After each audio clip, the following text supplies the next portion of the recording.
ओम श्री गणेशाय नमः।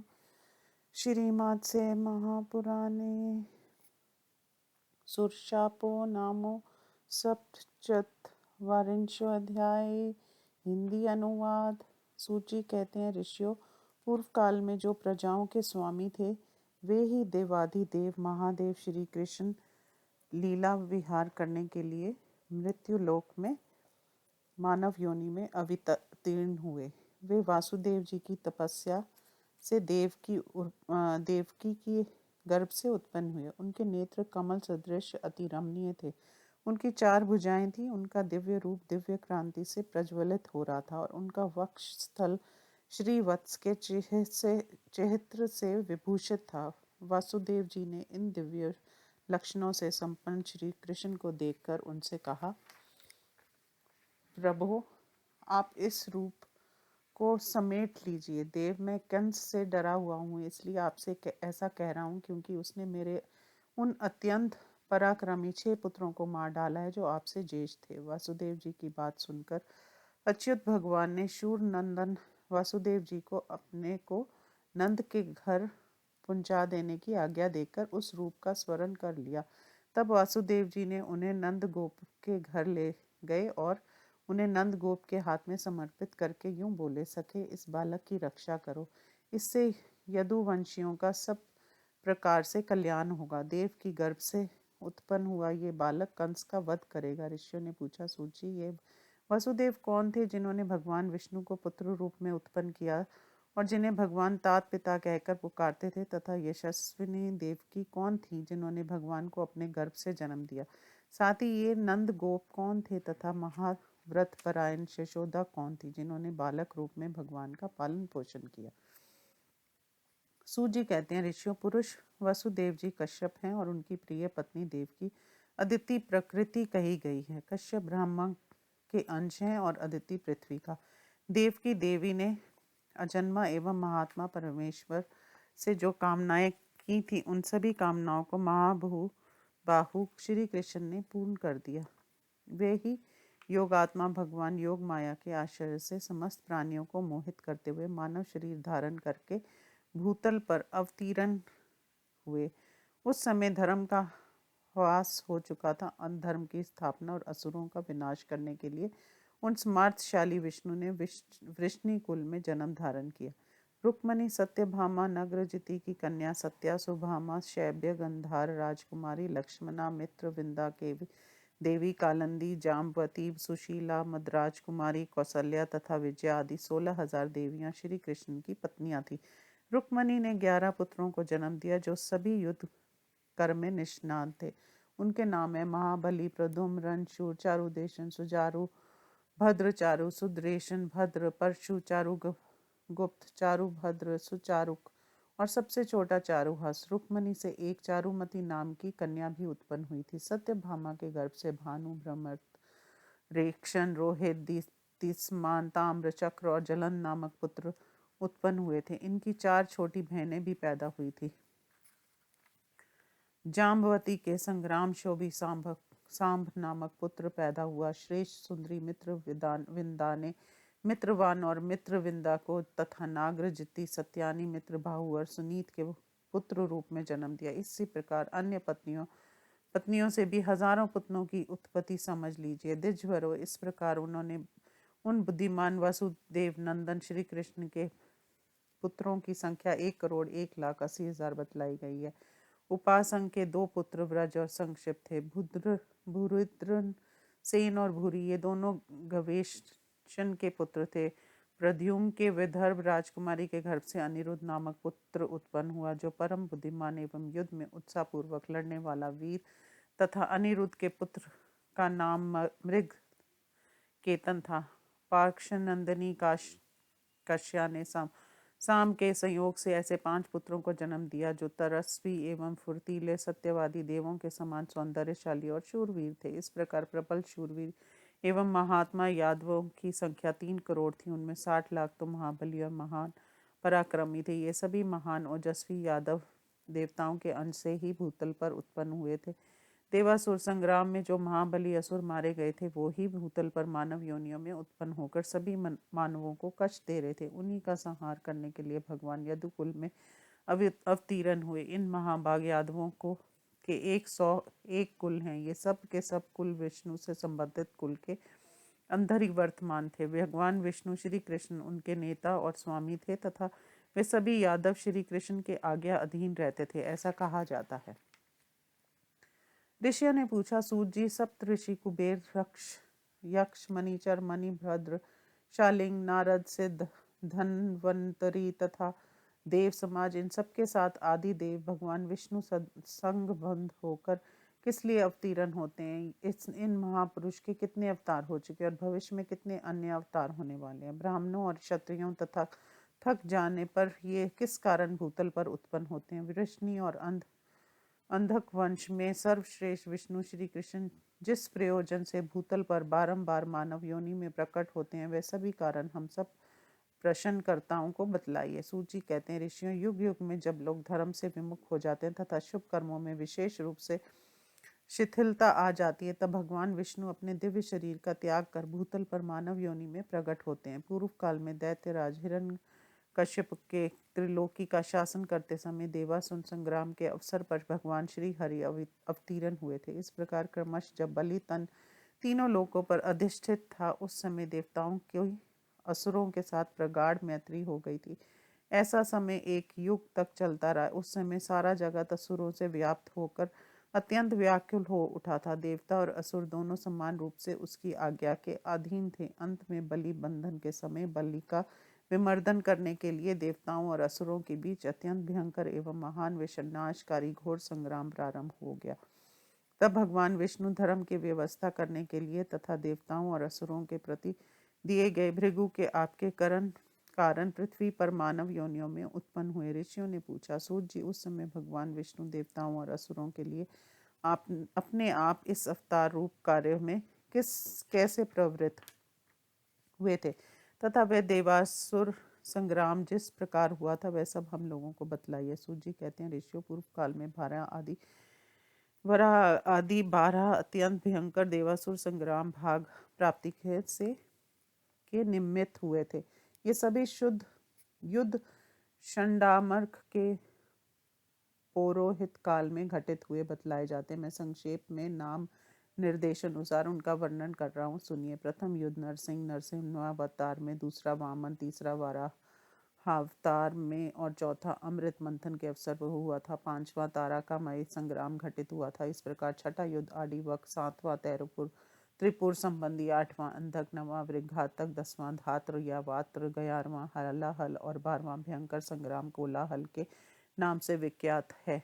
इन संग्रामों में भगवान विष्णु ने दैत्यराज हिरण्यकश्यप को नृसिंह रूप धारण करके मार डाला था। पूर्व काल में त्रिलोक की नापते समय भगवान ने वामन रूप से बलि को बांध लिया था। देवताओं के साथ भगवान ने वराह का रूप धारण करके द्वंद्व युद्ध में अपनी दाढ़ों से हिरण्यकश्यप को विदीन कर मार डाला था और समुद्र को 2 भागों में विभक्त कर दिया था। अमृत मंथन के अवसर पर घटित युद्ध में इंद्र ने प्रहलाद को पराजित किया था। उससे अपमानित होकर प्रहलाद पुत्र विरोचन नेत्र इंद्र का व्रत करने की ताक में लगा रहता था। वह पृथक देवों को तथा पूरे देव समाज को सहन नहीं कर पाता था, किंतु इंद्र ने तारकामय युद्ध में पराक्रम प्रकट करके उसे यमलोक का पथिक बना दिया। त्रिलोकी में जितने दानव, असुर और पिशाच थे वे सभी शंकर जी द्वारा अंधक नामक युद्ध में मौत के घाट उतारे गए। उस युद्ध में देवता, मनुष्य और पृथगण भी सब ओर से सहायक रूप में उपस्थित थे। दानवों से घिरा हुआ भयंकर वृत्तासुर हालाहल युद्ध में मारा गया था। तत्पश्चात इंद्र ने विष्णु की सहायता से विप्रचित को युद्ध से विमुख कर दिया, परंतु योग का ज्ञाता विप्रचित अपने को माया से छिपाकर ध्वज रूप में परिणत कर दिया। फिर भी इंद्र ने ध्वज में छिपे होने पर भी अनुज समेत उसका सफाया कर दिया। इस प्रकार देवों की सहायता से इंद्र ने कोलाहल नामक युद्ध में संगठित होकर आए हुए सभी प्रक्रामी दानवों और दैत्यों को पराजित किया था। ऐसा प्रतीत होता है कि युद्ध के उपरांत देवताओं ने किसी यज्ञ का अनुष्ठान किया था। उस यज्ञ की समाप्ति के अवसर पर अभृत स्नान के समय षंड और अमर्क नामक दोनों दैत्य पुरोहित देवताओं की दृष्टि गोचर हुए थे। इस प्रकार ये 12 युद्ध देवताओं और असुरों के बीच घटित हुए थे, जो देवताओं और असुरों के विनाशक और प्रजाओं के लिए हितकारी थे। पूर्व काल में राजा हिरण्यकशिपु 1,40,20,80,000 वर्षों तक त्रिलोकी के ऐश्वर्य का उपभोग करता हुआ सिंहासन पर विराजमान था। तदंतर प्रयारक्रम से बलि राजा हुए। इनका शासन काल 2,70,000 वर्षों तक था। जितने समय बाली का शासन काल था, उसने काल तक प्रहलाद अपनी अनुयायी असुरों के साथ निर्वित मार्ग पर अवलंबित रहे। इन महान ओजस्वी तीनों दैत्यों असुरों का इंद्र अध्यक्ष जानना चाहिए। इस प्रकार 10 युग पर्यंत ये सारा विश्व दैत्यों के अधीन था। पुण्य काल क्रमानुसार गत युद्ध में प्रहलाद के मारे जाने पर प्राय क्रम से त्रिलोकी का राज्य इंद्र के हाथों में आ गया। उस समय 10 युग तक ये विश्व शत्रुहीन था। तब इंद्र निश्चिंता पूर्वक त्रिलोकी का पालन कर रहे थे। उसी समय शुक्राचार्य असुरों का परित्याग कर एक देव यज्ञ में चले आए। इस प्रकार यज्ञ के अवसर पर शुक्राचार्य को देवताओं के पक्ष में गया हुआ देखकर दैत्यों ने शुक्राचार्य को उपालंब देते हुए कहा, गुरुदेव, आप हम लोगों के देखते देखते हमारे राज्य को छोड़कर देवताओं के यज्ञ में क्यों चले गए? अब हम लोग कहाँ इस प्रकार ठहर नहीं सकते, अंत रसातल में प्रवेश कर जाएंगे। दैत्यों के इस प्रकार गिड़गिड़ाने पर शुक्राचार्य उन दुखी दैत्यों को मधुर वाणी से सांत्वना देते हुए बोले, असुरो, तुम लोग डरो मत। मैं अपने तेजो बल से पुनः तुम लोगों को धारण करूंगा, अर्थात अपनाऊंगा। क्योंकि त्रिलोकी में जितने मंत्र, औषधि, रस और धन संपत्ति हैं, वे सब के सब मेरे पास हैं। इनका चतुर्दशी देवों के अधिकार में है। मैं वह सारा का सारा तुम लोगों को प्रदान कर दूंगा, क्योंकि तुम ही लोगों के लिए मैंने उन्हें धारण कर रखा है। तदंतर जब देवताओं ने देखा कि बुद्धिमान शुक्राचार्य ने पुनः असुरों का पक्ष ग्रहण कर लिया, तब विचारशील देवगण समग्र राज्य ग्रहण करने के विषय में निमंत्रण न करते हुए कहने लगे, भाइयों, ये शुक्राचार्य हम लोगों के सभी कार्यों को बलपूर्वक उलट पुलट देंगे। अंत ठीक तो यही होगा कि जब तक ये उन असुरों को सिखा पढ़ाकर बलि नहीं बना देते, उसके पूर्व ही हम लोग यहाँ से शीघ्र चलें और उन्हें बलपूर्वक मार डालें तथा बचे हुए लोगों को पाताल में भाग जाने के लिए विवश कर दें। ऐसा परामर्श करके देवगण दानवों के निकट जाकर उन पर टूट पड़े। इस प्रकार अपना संहार होते देखकर असुरगण शुक्राचार्य की शरण में भाग चले। तब शुक्राचार्य ने असुरों को देवताओं द्वारा खदेड़ा गया देखकर तुरंत ही उनकी रक्षा का विधान किया। उससे उल्टा देवता ही असुरों द्वारा पीड़ित किए जाने लगे। तब देवगण वहां शुक्राचार्य को निशंक भाव से स्थित देखकर असुरों के सामने से हट गए। तदंतर ब्राह्मण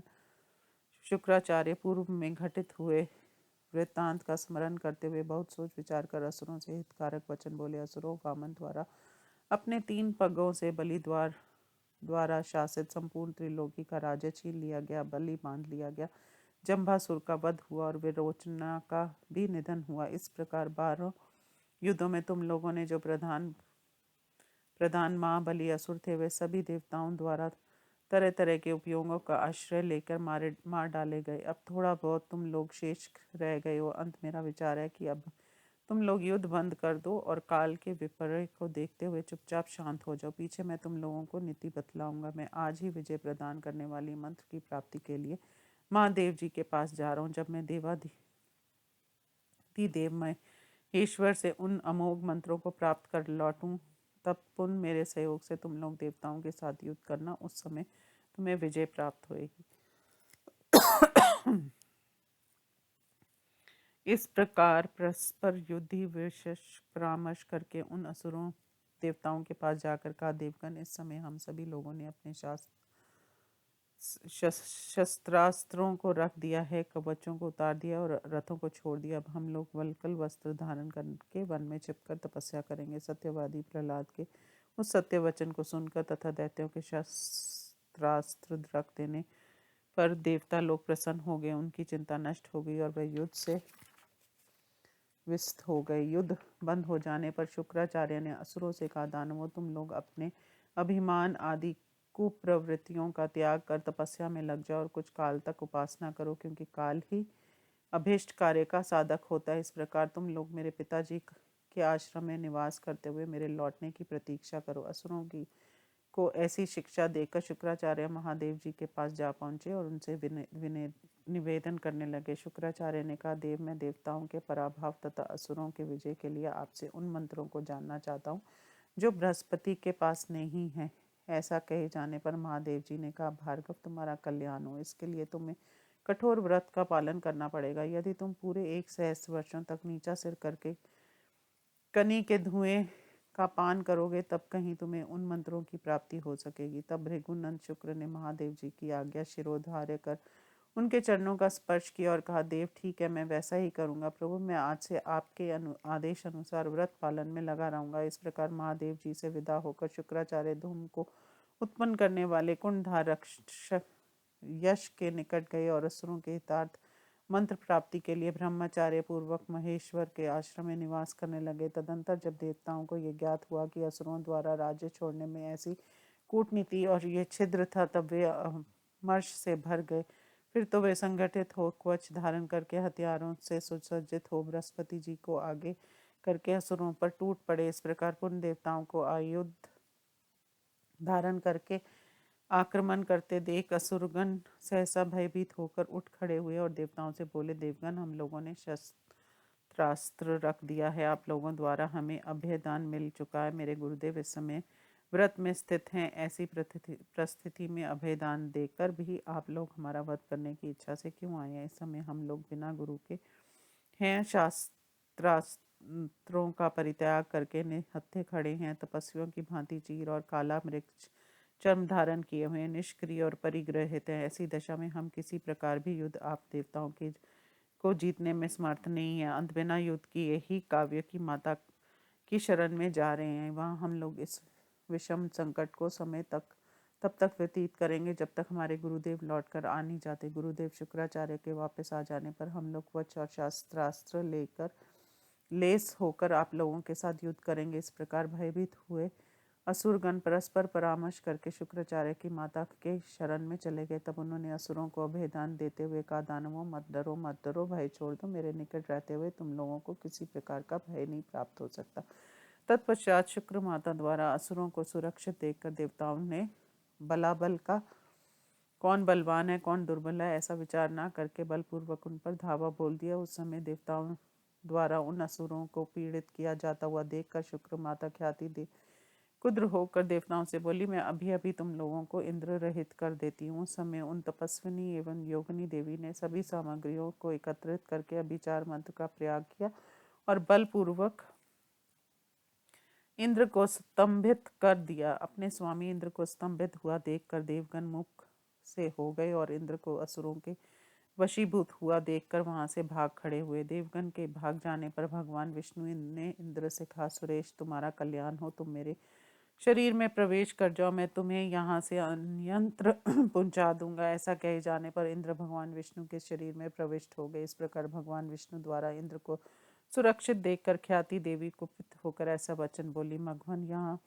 ये मैं संपूर्ण प्राणियों को देखते देखते विष्णु सहित तुमको बलपूर्वक जलाए देती हूँ। तुम दोनों मेरे तपोबल को देखो। ये सुनकर वे दोनों देवता इंद्र और विष्णु भयभीत हो गए। तब विष्णु ने इंद्र से कहा, हम दोनों एक साथ किस प्रकार इस संकट से मुक्त हो सकेंगे? ये सुनकर इंद्र बोले, प्रभु, जब तक ये हम दोनों को जला नहीं देती है उसके पूर्व ही आप इसे मार डालिए। मैं तो आपके द्वारा विशेष रूप से अभिभूत हो चुका हूँ, इसलिए आप ही इसका वध कर दीजिए, अब विलम्ब मत कीजिए। तब भगवान विष्णु एक और उस देवी भीषण दुर्भावना दुरुशेष तथा दूसरी स्त्रीवध रूप घोर पाप को देखकर गंभीर चिंता में पड़ गए। फिर उस देवी क्रूर विचार को जानकर उस आपत्ति से उदार पाने के लिए उन्होंने अपने सुदर्शन चक्र का ध्यान किया। अस्त्र के आ जाने पर शीघ्र ही कार्य संपादन करने में निपुण एवं भयभीत विष्णु कुद्र हो उठे और तुरंत ही उन्होंने अपना अस्त्र लेकर पाप से डरते डरते उसके सिर को काट गिराया। इधर ऐश्वर्यशाली भृगु उस भयंकर स्त्री वध को देखकर कुपित हो गए और वह उस भार्यावध को निमित्त बनाकर भगवान विष्णु को शाप देते हुए बोले, विष्णु, चूंकि स्त्री अवध होती है, इस धर्म को जानते हुए भी तुमने मेरी भार्या का प्राण हरण किया है। अंत तुम मृत्यु लोक में 7 बार मानव योनियों में जन्म धारण करोगे। उसी शाप के कारण धर्म का हास हो जाने पर भगवान विष्णु लोक के कल्याण के लिए मृत्यु लोक में पुनः पुनः मानव योनियों में अवतीर्ण होते हैं।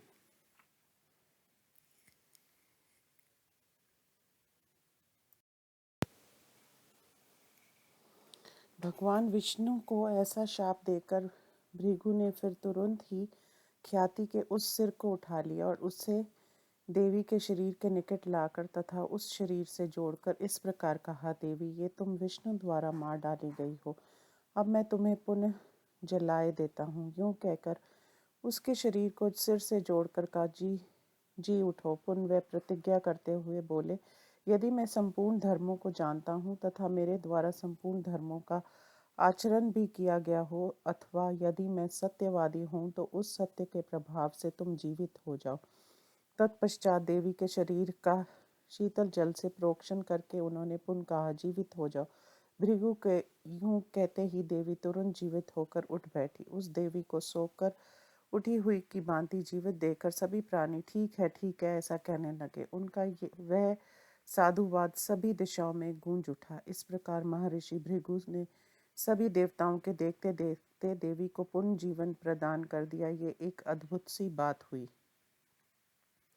इस प्रकार व्यवस्थित चित्त वाले भृगु द्वारा अपनी पत्नी को जीवित किया हुआ देखकर इंद्र को शुक्राचार्य के भय से शांति नहीं मिल पा रही थी। वे रात भर जागते ही रहते। अंत में बुद्धिमान इंद्र बहुत कुछ सोच विचार कर अपनी कन्या जयंती से ये वचन बोले, बेटी, ये शुक्राचार्य मेरे शत्रुओं के हितार्थ भीषण व्रत का अनुष्ठान कर रहे हैं। इससे बुद्धिमान काव्य उन शुक्राचार्य ने मुझे अत्यंत व्याकुल कर दिया है। अंत तुम उनके पास जाओ और मेरा कार्य सिद्ध करो। वहाँ तुम आलस्य रहित होकर थकावट को दूर करने वाले तथा उनके मनोकूल विभिन्न प्रकार के शुभ उपचारों द्वारा शुक्राचार्य की ऐसी उत्तम आराधना करो जिससे वे ब्राह्मण प्रसन्न हो जाए। जाओ, आज मैं तुम्हें शुक्राचार्य को समर्पित कर दे रहा हूँ। तुम मेरे कल्याण के लिए प्रयत्न करो। इंद्र द्वारा इस प्रकार कहे जाने पर इंद्रपुत्री जयंती पिता के वचन को अंगीकार करके उसे स्थान के लिए प्रस्थित हुई जहाँ बैठकर शुक्राचार्य भीषण तप का अनुष्ठान कर रहे थे। वहां जाकर जयंती ने शुक्राचार्य को नीचे मुख किए हुए कुंडधार नामक यश द्वारा गिराए गए तथा गिराए जाते हुए कण धूम का पान करते हुए देखा। उनके निकट जाकर जयंती ने जब ये लक्ष्य किया कि शुक्राचार्य उस गिराए जाते हुए धूम पान करते हुए अपने स्वरूप के ध्यान में शांत भाव से अवस्थित है, उनके शरीर पर विभूति लगी है और वे अत्यंत दुर्बल हो गए हैं। तब पिता ने जैसी सीख दी थी उसी के अनुसार वह शुक्राचार्य के प्रति व्यवहार करने लगी। मधुर भाषण करने वाली जयंती अनुकूल वचनों द्वारा शुक्राचार्य की स्तुति करती थी। समय समय पर उनके सिर, हाथ, पैर आदि अंगों को दबाकर उनकी सेवा करती थी। इस प्रकार व्रतचार्य के अनुकूल प्रवृत्तियों द्वारा उनकी सेवा करती हुई वह बहुत वर्षों तक उनके निकट निवास करती रही। एक सहस्त्र वर्ष की अवधि वाले उस भयंकर धूम व्रत के पूर्ण होने पर भगवान शंकर प्रसन्न हो गए और शुक्राचार्य को वर प्रदान करते हुए बोले, महादेव जी ने कहा, भृगु नंदन, अब तक एकमात्र तुमने ही इस व्रत का अनुष्ठान किया है। किसी अन्य के द्वारा इस व्रत का पालन नहीं हो सका है, इसलिए तुम अकेले ही अपने तप, बुद्धि, शास्त्र ज्ञान, बल और तेज से समस्त देवताओं की को पराजित कर दोगे। ब्राह्मण, तुम्हारी जो कुछ भी अभिलाषा है वह सारी की सारी तुम्हें प्राप्त हो जाएगी, किंतु तुम ये मंत्र किसी दूसरे को मत बतलाना। द्विजोत्तम, इससे तुम संपूर्ण शत्रुओं के दमन करता हो जाओगे।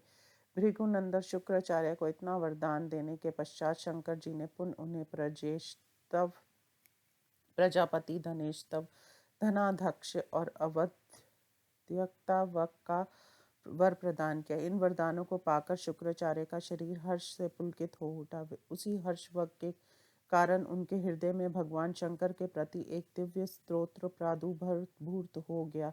तब वे उसी तीर्थ अवस्था में पड़े पड़े नील लोहित शंकर जी की स्तुति करने लगे। शुक्राचार्य ने कहा, प्रभु, आप शितिकंठ जगत की रक्षा के लिए हालाहल विष का पान करके उसके नील चिन्ह को कंठ में धारण करने वाले अथवा कपूर गोरख कंठ वाले कनिष्ठ ब्रह्मा के पुत्रों में सबसे छोटे रुद्र या अदिति के छोटे पुत्र रूप सुवर्चा, अध्ययन एवं तप आदि से उत्पन्न हुए सुंदर तेज वाले लेलिहान प्रलय काल में त्रिलोकी के संहार बराबर जीव लप लाने वाले काव्य कवि या पंडित के लक्षणों के से संपन्न वत्सर संवत स्वरूप अंधस्पति सोमलता के अथवा सभी अन्नों के स्वामी, कपर्दी, जटाजूटधारी, कराल, भीषण रूपधारी, हर्यक्ष, पीले नेत्रों वाले, वरद, वर, प्राता, संस्तुत, पूर्ण रूप से प्रशंसित, सुतीर्थ, महान, गुरु स्वरूप अथवा उत्तम तीरथ स्वरूप, देव देवताओं के अधीक्षर, रहंस, वेगशाली, उशिनी, सिर पर पगड़ी धारण करने वाले, सुवक्त्र, सुंदर मुख वाले, बहुरूप, एकादश रुद्रों में से एक, वेदा विधान करता, वसूरता, अग्नि रूप रुद्र, समस्त प्राणियों के प्राण स्वरूप, तप तप स्वरूप, चित्र वासा, चित्र विचित्र, वसत वस्त्रधारी, हरस्व, बौना, मुतकेश, खुली हुई जटाओं वाले, सेनानी, सेनापति, रोहित, मृगु रूपधारी, कवि, अतीन्द्रिय, वृक्षों के ज्ञाता, राजवृक्ष, रुद्राक्ष, वृक्ष रूप, तक्षक, क्रीडन, नागराज, तक्षक के साथ क्रीड़ा करने वाले, सहस्रशिरा, हजारों मस्तकों वाले, सहस्राक्षक, सहस्त्र नेत्रधारी, मीडूष, सेकता अथवा स्तुति के वृद्ध करने वाले, वर वरण करने योग्य, वर स्वरूप, भव रूप, सौंदर्यशाली, श्वेत गौर्ण वाले पुरुष, आत्मनिष्ठ, गिरीश, कैलाश पर्वत पर शयन करता, अर्क सबकी उत्पत्ति हेतु भूत, सूर्य, बलि, बल संपन्न, आज्यपय, घृतपति, सृप्तम, परम संतुष्ट, सुवस्त्र, सुंदर वस्त्र पहनने वाली, धन्वी, धनुर्धर, भार्गव, परशुराम स्वरूप, निष्क्रिय, तुनीरधार, रीतार, विश्व के रक्षक, स्वच्छ, सुशोभन, नेत्रों से युक्त, चपन, भिक्षुक स्वरूप, ताराम्र, अरुण अधरों वाले, भीम, एकादश रुद्रों में एक रुद्र, संहारक होने के कारण भयंकर, उग्र, एकादश रुद्रों में एक रुद्र, निश्चर तथा शिव कल्याण स्वरूप को नमस्कार है। महादेव देवताओं के भी पूज्य, सर्व प्रलय काल में सबके संहारक, विश्व रूप, शिव विश्व रूप धारण करके जीवों के कल्याण करता, हिरण्य स्वरूप की उत्पत्ति के मूल कारण, वरिष्ठ, सर्वश्रेष्ठ, ज्येष्ठ, आदि देव, मध्यम, मध्य से, वस्तु, वृषपति, ग्रह क्षेत्र के पालक, पिनाक, पिनाक नाम के धनुष के स्वामी, मुक्ति, मुक्तिदाता, केवल, असाधारण पुरुष, मृग, व्याध, मृग रूपी धारी, यज्ञ के लिए व्याध स्वरूप, दक्ष, उत्साही, स्थानुग्रह के आधारभूत, संतम के समान, जगत के आधार स्तंभ, भीषण, अमंगल वेशधारी, बहुनेत्र, स्वर दृष्टा, धुर्य, अग्रण्य, त्रिनेत्र, सोम, सूर्य, अग्नि रूप, त्रिनेत्रधारी, ईश्वर, सबके शासक, कपाली, चौथे हाथों में कपालधारी, वीर, शूरवीर, मृत्यु संहार करता, त्र्यंबक, त्रिनेत्रधारी, एकादश रुद्रों में अन्यतम प्रभु, विष्णु स्वरूप, शंख, भूर रंग वाले, पिंगल, नील, पृथ्वी मिश्रित वर्ण वाले, अरुण, आदित्य रूप, पिनाकी, पिनाक नामक, धनुष या त्रिशूल धारण करने वाले, ईशुमान, बाणधारी, चित्र, अद्भुत अद्भुत रूपधारी, रोहित, लाल रंग का मृग वेश विशेष, दुंदुभय, दुंदुभी के शब्दों को सुनकर प्रसन्न होने वाले, एक पाद, एकादश रुद्रों में एक रुद्र, एकमात्र शरण लेने योग्य, अज, एकादश रुद्रों में एक रुद्र, अजन्मा, बुद्धिदाता, अरण्यवासी, गृहस्थ, गृहस्थ में निवास करने वाली, यति, सन्यासी, ब्रह्मचारी, ब्रह्मनिष्ठ, सांख्य, आत्मा नाथ, विवेकशील, योग, चित्त वृत्तियों के निरोध स्वरूप अथवा निर्भीत समाधि स्वरूप, व्यापी, सर्वव्यापक, दीक्षित, अष्टमूर्तियों में एक मूर्ति, सोम याग के विशिष्ट या कर्ता, अनाहत, हद स्थित, द्वादशल, कमल रूप, चक्र के निवासी, शर्व, दारुका वन में स्थित, मुनियों को मोहित करने वाले, भव्येश, पार्वती के प्राणमती, यम, संहार काल में यम स्वरूप, रोधा, समरुद्ध, समुद्र तट की भांति, धर्म हास के निरोधक, चेकितान, अतिशय ज्ञान संपन्न, ब्रह्मशिट, वेदों के परंगति विद्वान, महर्षि, वशिष्ठ आदि, चतुष्पाद, विश्व, तेजस, प्रयाग और शिव, ध्यान रूप से चार पादों वाले, मेध्य, पवित्र स्वरूप, रक्षक, शीघ्रगामी, शिखंडी, जटा के ऊपर जटाग्र, गुच्छ धारण करने वाले, कराल, भयानक दृष्टि, दाढ़ वाले, विश्ववेदा, विश्व के संकृष्टा, भास्वर, दीप्तिमान स्वरूप वाले, प्रतीत, विख्यात, सुदीप, प्रकाशमान तथा सुमेधा, उत्कृष्ट बुद्धि संपन्न को नमस्कार है। क्रूर, निर्दयी, अविकृत, संपूर्ण विपरीत क्रियाओं से रहित, भीषण, भयंकर, शिव, धर्मचंद, चिंता रहित, सौम्य, शांत स्वरूप, मुख्य, सर्वेष्ठ, धार्मिक, धर्म का आचरण करने वाले, शुभ मंगल स्वरूप, अवध, वध के अयोग्य, अमृत, मृत्यु रहित, नित्य, अविनाशी, शाश्वत, सनातन, स्यायी, व्यापृत, कर्म सचिव, विशिष्ट, सर्वश्रेष्ठ, भरत लोकों का भरण पोषण करने वाले, साक्षी, जीवों के शुभाशुभ कर्मों के साक्षी रूप, क्षेम, मोक्ष स्वरूप, सहमान, सहनशील, सत्य स्वरूप, अमृत, धन वंत स्वरूप, कर्ता, सबके उत्पादक, परशु, परशुधारी, शूली, शूलधारी, दिव्य चक्षु, दिव्य नेत्रों वाले, सोम रस का पान करने वाले, आज्यब, धृतपति अथवा एक विशिष्ट पितर स्वरूप धूमप धूमपान करने वाले ऊष्मम, एक विशिष्ट पितर स्वरूप ऊष्मा को पी जाने वाली शुचि स्वरता शुद्ध परिधान तांडव के समय साज सज्जा से विभूषित सद्योजात पंच मूर्तियों में से एक मूर्ति तत्काल प्रकट होने वाले मृत्यु काल स्वरूप पिताश फल का गद्दा करने वाले सर्वविषात्मा होने के कारण स्वरूप मेघ भाल बादल की भांति दाता विद्युत बिजली की तरह दीप्तिमान व्यावृत गर्ज गज चर्म या व्याघ्र चर्म से आवृत सबसे अलग स्मृत स्वरूप वरिष्ठ सर्वश्रेष्ठ भर्ती परिपूर्ण तरक्षु व्याघ्र विशेष त्रिपुरोघ्न त्रिपुरासुर के वध करता तीरथ महान गुरु स्वरूप और वह सौम्य स्वभाव वाले रमेश लंबी जटाओं वाले तिग्मायुति के हथियारों वाले व्याख्य विशेष रूप से व्याख्या प्रशंसित सुसदित परम सिद्धि संपन्न पुलसित ऋषि रूप रोचमान आनंद प्रचंड अत्यंत क्रोधी सफीद वृद्ध गंध ऋषभद सर्वोत्कष्ट वृत्ति व्रत प्रायण युजमान सर्वदा कार्यत शुचि निर्मल चितित ऊर्ध विरेता अखंडित ब्रह्मचार वाले असुरद राक्षसों के विनाशक स्वाग निर्जनों के रक्षक मृत्यु घर मृत्यु संकट को टालने वाले यज्ञ के लिए हितकारी कृषाणु अपने तेज से तरण कष्टादि वस्तुओं को सूक्ष्म कर देने वाले प्रचेता उत्कृष्ट चेतना वाले व्रही अग्नि स्वरूप और निर्मल जागतिक मलों से रहित को नमस्कार है। रोह रक्षोघ्र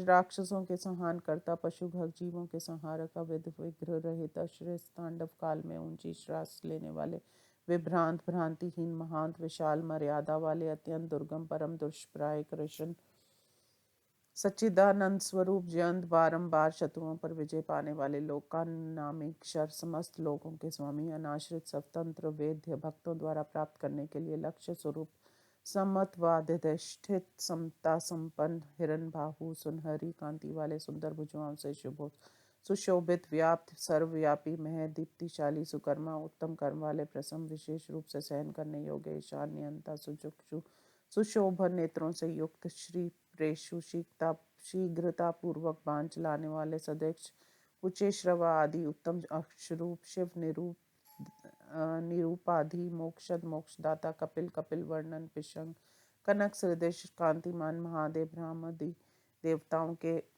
तथा ब्रह्मवादी मुनियों के देवता धीमान उत्तम बुद्धि संपन्न महाकल्प महाप्रलय काल में विशाल शरीर धारण करने वाले दीप अत्यंत तेजस्वी रोदन रुलाने वाले हंस हसनशील दृढ़ धनवास सुदृढ़ धनुष वाले कवचित कवचधारी रथी रथ के स्वामी वरुथी भूतों एवं पिशाचों के सेना वाले भृगुनाथ महर्षि भृगु के रक्षक शुक्र अग्नि स्वरूप ग्रह श्रेष्ठ निकुंज प्रिय वेधा ब्रह्मा स्वरूप अमोघ निष्फल रहित प्रशांत शांति चित सुमेध सुंदर बुद्धि वाले और वृष धर्म स्वरूप हैं। आपको नमस्कार है भगवान। आप विश्व स्वरूप कृतिवासा गजासुर के चरम को धारण करने वाले पशुपति पशुओं के स्वामी और भूतपति भूत प्रेतों के अधीक्षर हैं।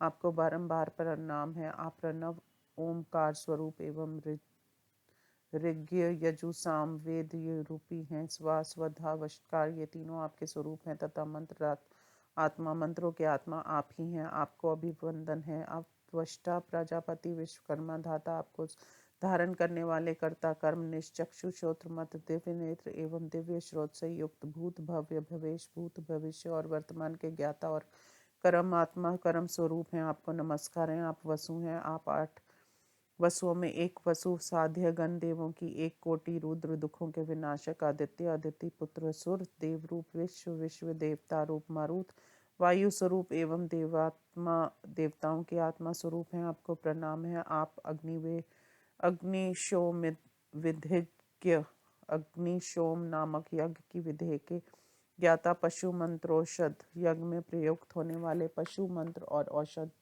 के निर्णेता स्वयंभू स्वयं उत्पन्न होने वाले अज जन्म रहित अपूर्व प्रथम अध्ययन स्वरूप प्रजापति प्रजाओं के स्वामी और ब्रह्मा स्वरूप हैं। आपको अभिवादन है। आप आत्मेश मन के स्वामी आत्म वश मन को वश में रखने वाले सर्वता समस्त ईश्वरों में सबसे बढ़कर स्वरता भूतांग भूत संपूर्ण जीवों के अद्भुत तथा भूतात्मा समस्त प्राणियों की आत्मा है। आपको नमस्कार है।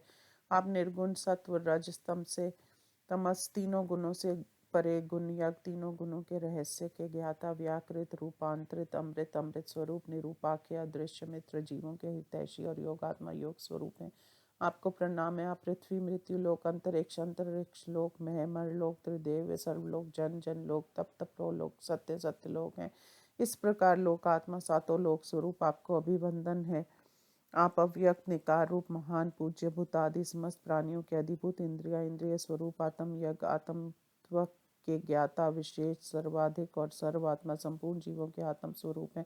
आपको नमस्कार है। आप नित्य सनातन आत्म लिंग स्वर प्रमाण स्वरूप सूक्ष्म अणु से भी अणु इतर महान से भी महान शुद्ध ज्ञान संपन्न विभु सर्व व्यापक और मोक्ष आत्मा मोक्ष रूप है। आपको प्रणाम है। यहाँ तीनों लोकों में आपके लिए मेरा नमस्कार है तथा इनके अतिरिक्त तीन परलोकों में भी आपको प्रणाम करता हूँ। इस प्रकार मेहर लोक से लेकर सत्यलोक पर्यंत चारों लोकों में आपका अभिवंदन करता हूँ। ब्रह्मा वत्सल विभो इस स्तोत्र में मेरे द्वारा जो कुछ उचित अनुचित कहा गया है उसे ये मेरा भक्त है ऐसा जानकर आप क्षमा करते हैं। सूत जी कहते हैं ऋषियों तदंतर शुक्राचार्य देवाधिदेव नील लोहित भगवान शंकर इस प्रकार प्रार्थना करके हाथ जोड़कर उनके चरणों में लौट गए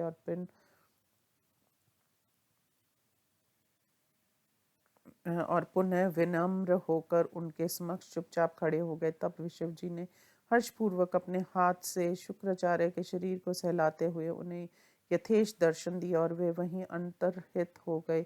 उन देव अक्षर के अंतर्हित हो जाने पर शुक्राचार्य अपने पास भाग में खड़े हुए सेविका जयंती को देखकर उसे इस प्रकार बोले, सुभगे तुम कौन हो अथवा किसकी पुत्री हो जो मेरे तपस्या में निरत होने पर भी तुम भी कष्ट झेल रही हो। इस प्रकार ये घोर तप करती हुई तुम किस लिए मेरी सेवा कर रही हो। सुक्षोणी मैं तुम्हारी इस उत्कृष्ट भक्ति विनम्रता इंद्रिय निग्रह और प्रेम से परम प्रसन्न हूँ।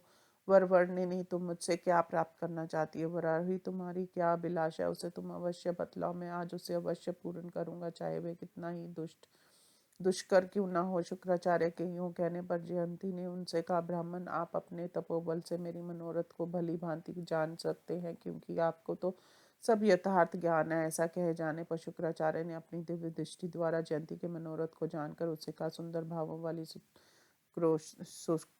श्रोणी इंदिवर कमल के सदृश तुम्हारा वर्ण श्याम है। देवी तुम्हारे नेत्र अत्यंत रमणीय हैं तथा तुम्हारा भाषण अतिशय मुद्दर है। वराह तुम 10 वर्षों तक मेरे साथ रहने का जो मुझसे वर चाह रही हो वह वैसा ही हो। मत काशिनी आओ अब हम लोग अपने घर चलें। तब अपने घर आकर शुक्राचार्य ने जयंती का पानी ग्रहण किया।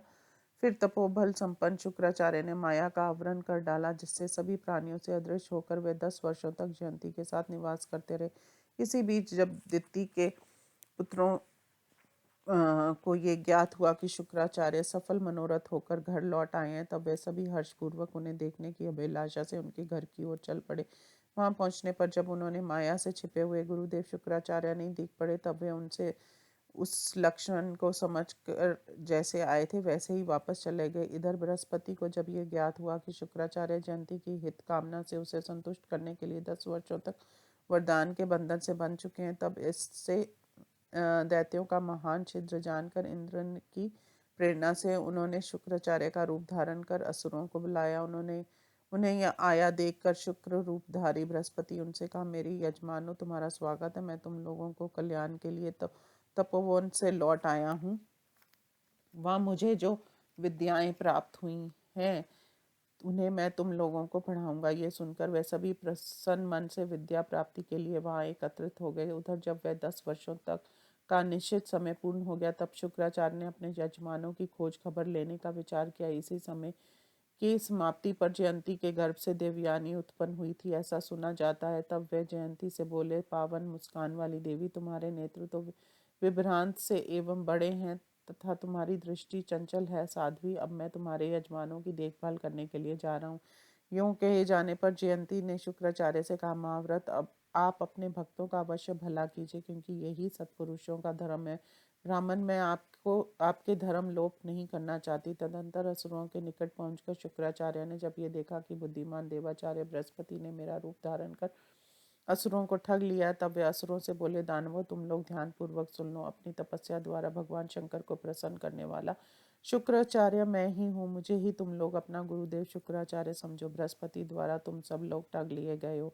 शुक्राचार्य को वैसा कहते हुए सुनकर उस समय से वे सभी अत्यंत भ्रम में पड़ गए और आश्चर्यचकित हो वहां बैठे हुए उन दोनों को निहारते ही रह गए। वह किंकर्तव्य विमूढ़ हो गए थे। उस समय उनकी समझ में कुछ भी नहीं आ रहा था। इस प्रकार उनके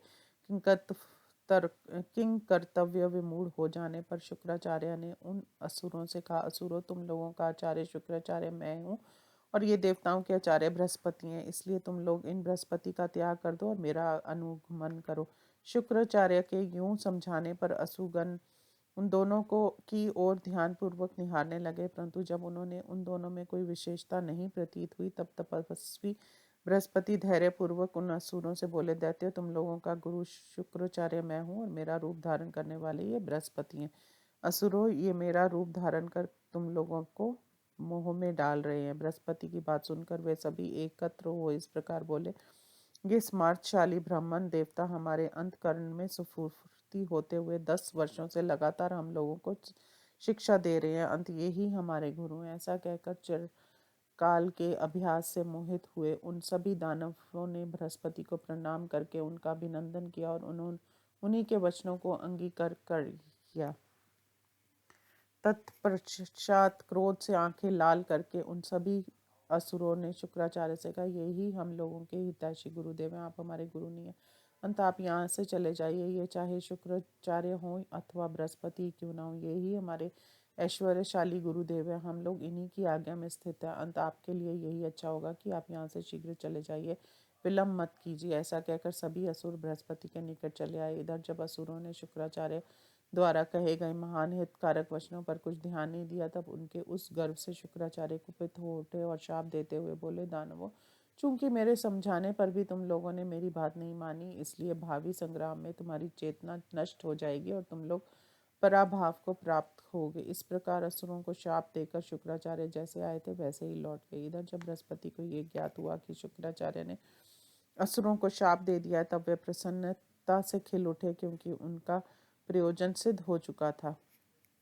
तत्पश्चात वे तुरंत अपने वास्तविक बृहस्पति रूप में प्रकट हो गए और अपने बुद्धि बल से असुरों को मरा हुआ जानकर सफल मनोरथ हो अंतर्हित हो गए। बृहस्पति की आंखों से ओझल हो जाने पर दानवगण विशेष रूप से भ्रम में पड़ गए और परस्पर यूं कहने लगे, ओह हम लोग तो विशेष रूप से ठग लिए गए। बृहस्पति ने हम लोगों को आगे और पीछे अर्थात प्रत्यक्ष और परोक्ष दोनों ओर से व्यथित कर दिया। उन्होंने अपनी माया द्वारा सहायक सहित हम लोगों को अपनी अपनी वस्तुओं से वंचित कर दिया। इस प्रकार असंतुष्ट हुए वे सभी दानव प्रहलाद को आगे कर पुनः उन्हीं शुक्राचार्य का अनुगमन करने के लिए तुरंत प्रस्थित हुए और शुक्राचार्य के निकट पहुंचकर नीचे मुख किए हुए उन्हें घेर कर खड़े हो गए। तब अपने यजमानों को पुनः आया देखकर शुक्राचार्य ने उनसे कहा, दानवों चूंकि मेरे द्वारा भली भांति समझाए जाने पर भी तुम सब लोगों ने मेरा अभिनंदन नहीं किया, इसलिए मेरे प्रति किए हुए उस अपमान के कारण तुम लोग पराभव को प्राप्त हुए हो। शुक्राचार्य के यूं कहने पर प्रहलाद की आंखों में आंसू उमड़ पड़े। तब वह गदगद वाणी द्वारा उनसे प्रार्थना करते हुए बोले, भृगुनंदन आप हम लोगों का परित्याग ना करें। भार्गव हम लोग आपके आश्रित सेवक और भक्त हैं, इसलिए आप हमें अपनाइए। आपके अदृष्ट हो जाने पर देवाचार्य बृहस्पति ने हम लोगों को मोह में डाल दिया था। आप अपनी दीर्घकाल तपस्या द्वारा अर्जित दिव्य दृष्टि द्वारा स्वयं अपने भक्तों को जान सकते हैं। भृगुनंदन यदि आप हम लोगों पर कृपा नहीं करोगे और हम लोगों का निश्चिंतन ही करते रहोगे तो हम लोग आज ही रसताल में प्रवेश कर जाएंगे। इस प्रकार अनुनय विनय करे किए जाने पर शुक्राचार्य ने दिव्य दृष्टि द्वारा यथार्थ तत्व को समझ लिया। तब उनके हृदय में करुणा एवं अनुकंपा उमड़ आई और वे उमड़े हुए क्रोध को रोक कर उन और असुरों से इस प्रकार बोले, प्रहलाद नाथ तो तुम लोग डरो ना, रसातल को ही जाओ। यूं तो जो अवश्यम भावी इष्ट अनिष्ट कार्य है वो तो मेरे जागरूक रहने पर भी तुम लोगों को प्राप्त होंगे ही। उन्हें अन्यथा नहीं किया जा सकता, क्योंकि देवों का विधान सबसे बलवान होता है। मेरे शाप अनुसार तुम लोगों की जो चेतना नष्ट हो गई है उसे तुम लोग आज ही प्राप्त कर लोगे। साथ ही विपरीत समय आने पर तुम लोगों को देवताओं पर विजय पा लेने पर भी एक बार पाताल में जाना पड़ेगा, क्योंकि ब्राह्मण ने पहले ही ऐसे बतलाया। मेरी ही कृपा से तुम लोगों ने देवताओं के मस्तक पर पैर रखकर समूचे से 10 युग पर्यंत त्रिलोक की उर्वशी राज्य का उपभोग किया है। इतने ही दिनों तक ब्राह्मण तुम लोगों का राज्यकाल बतलाया था। स्वर्णिम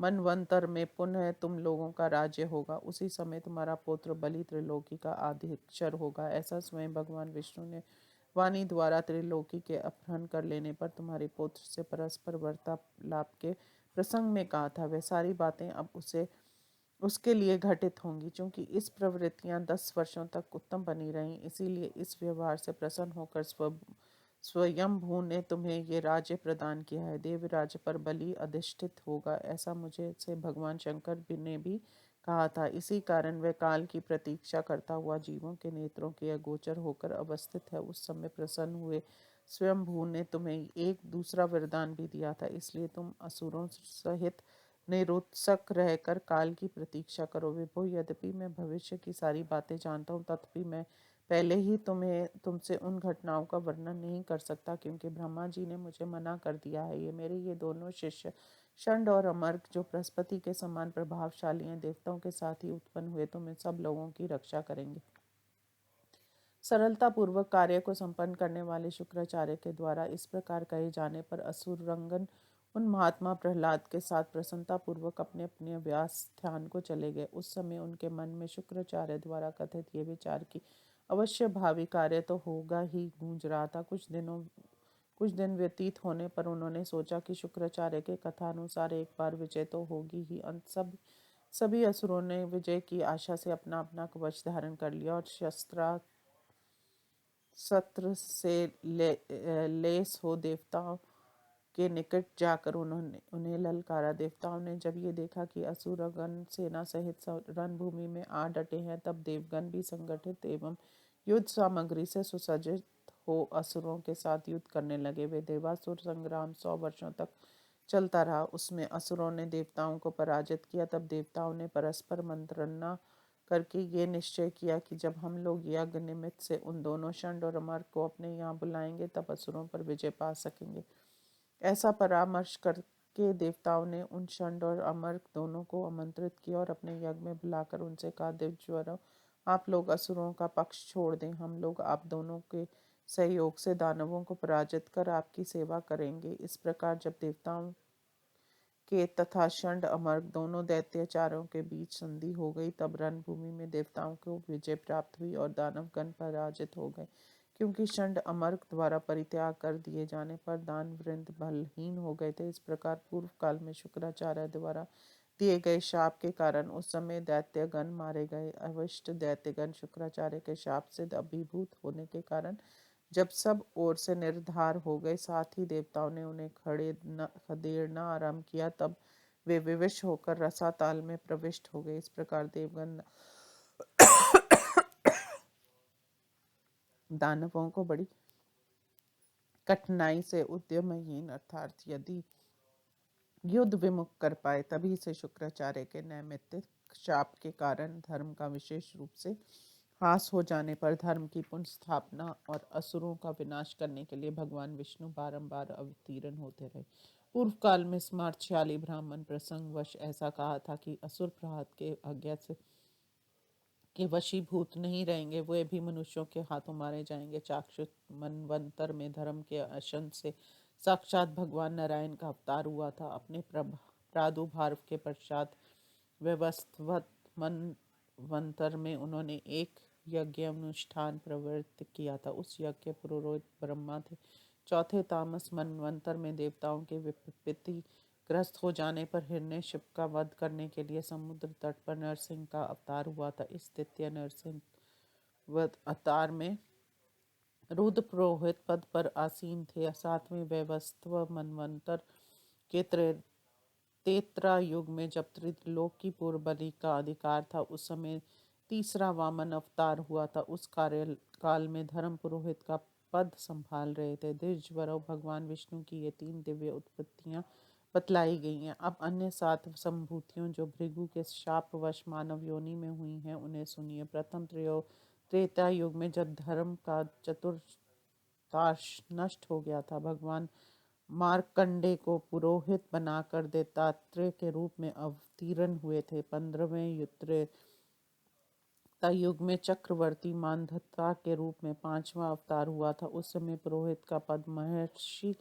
तथ्य उत्तथ्य को मिला था। 19वें त्रेता युग में छठा अवतार जममद गृहनंदन महाबली परशुराम के रूप में हुआ था, जो संपूर्ण क्षत्रिय वंश के संहारक थे। उस समय महर्षि विश्वामित्र आदि सहायक बने थे। 24वें त्रेता युग में 7वें अवतार के रूप में रण का वध करने के लिए भगवान श्री राम महाराज दशरथ के पुत्र में उत्पन्न हुए थे। उस समय महर्षि वशिष्ठ पुरोहित थे। 28वें द्वापर युग में 8वें अवतार में भगवान विष्णु महर्षि पराशर से वेद व्यासक के रूप में अवतीर्ण हुए थे। उस समय जातुकर्ण ने पुरोहित पद को सुशोभित किया। धर्म के विश्व रूप से स्थापना और असुरों का विनाश करने के निमित्त 9वें अवतार में बुद्ध अवतीर्ण हुए। सुंदर सौंदरानंद के नायक उनके सहचार रूप वाले थे। उनके नेत्र कमल सरीख के थे। उनके पुरोहित महर्षि देवपायन थे। इसी युग की समाप्ति के समय जब संध्या मात्र अविष्ट रह जाएगी, विष्णु यश के पुत्र के रूप में कली का अवतार होगा। इसी भावी 10वें अवतार में पराशर पुत्र व्यास और याज्ञवल्क्य पुरोहित का कार्यभार संभालेंगे। उस समय भगवान कली का आयुधधारी सैकड़ों एवं सहस्त्रों विप्रों को साथ लेकर चारों ओरों से धर्म विमुख जीवों, पाखंडों और शूद्रवंशी राजाओं का स्वरता विनाश कर डालेंगे, क्योंकि ब्रह्मा द्वेषी शत्रुओं का संहार करने के हेतु के कल की अवतार होता है। इस 28वें युग में भगवान कल की सेना सहित सफल मनोरथ ही वो विराजमान रहेंगे। उस समय वे बलशाली भगवान उन धर्महीन शूद्रों का समूल विनाश करके अपने राज्य चक्र का विस्तार करते हुए पापियों का संहार कर डालेंगे। तदुपरांत कली का अपना कार्य पूरा करके सेना सहित विश्राम लाभ करेंगे। उस समय सारी प्रजाएं उनके प्रभाव से समृद्धशालिनी होकर उनकी सेवा में लग जाएंगी। तत्पश्चात भावी कार्य से प्रेरित हुई प्रजाएं मोहित होकर अकस्मात एक दूसरे को प्रकुपित हो जाएंगी और परस्पर लड़कर एक दूसरे को मार डालेंगी। उस समय कार्यकाल समाप्त हो जाने पर भगवान कली की भी अंतर्हित हो जाएंगे। इस प्रकार प्रजाओं के संगठन से राजाओं के नष्ट हो जाने पर जब कोई रक्षक नहीं रह जाएगा, तब प्रजाएं यदि भूमि में एक दूसरे को मार डालेंगे। यों परस्पर मारपीट कर वे आक्रंदन रहित एवं अत्यंत दुखित हो जाएंगे। फिर तो वे परिवारहीन होकर समान रूप से ग्रामों एवं नगरों को छोड़कर वन की राह लेंगे। उनके वर्ण धर्म तथा आश्रम धर्म नष्ट हो जाएंगे। कलयुग की समाप्ति के समय देववासी अन्न बेचने लगेंगे। चौराहों पर शिव की मूर्तियां बिकने लगेंगी और स्त्रियां अपनी शील का विक्रय करेंगी। अर्थात वेश्या कर्म में प्रवृत्त हो जाएंगी। लोगों के कद छोटे हो जाएंगे, उनकी आयु स्वल्प हो जाएगी। वे वन में तथा नदी तट और पर्वतों पर निवास करेंगे। कंदमूल, पत्तियां और फल भी उनके भोजन होंगे। वल्कल, पुष्पचर्म और मृगचर्म ही उनके वस्त्र होंगे। वे सभी भयंकर वर्ण संकरत्व के आश्रित हो जाएंगे। तरह तरह के उपद्रवों से दुखी रहेंगे। उनकी धन संपत्ति घट जाएगी और वे अनेकों बाधाओं से घिरे रहेंगे। इस प्रकार कष्ट का अनुभव करती हुई वे सारी प्रजाएं उस संध्याश के समय कलयुग के साथ ही नष्ट हो जाएंगी। इस कलयुग के व्यतीत हो जाने पर कृतयुग का प्रारंभ होगा। इस प्रकार मैंने पूर्ण रूप से देवताओं और असुरों की चेष्टा तथा यदुवंश के वर्णन प्रसंग में संक्षेप रूप से भगवान विष्णु श्री कृष्ण के यश का वर्णन कर दिया। अब मैं तवुर्सु, पुरु, दोहा और उनके वंश का क्रमश वर्णन करूंगा। इस प्रकार श्री महत्स्य महापुराण में असुर शाप नामक 47वां अध्याय संपूर्ण हुआ। ओम नमः शिवाय।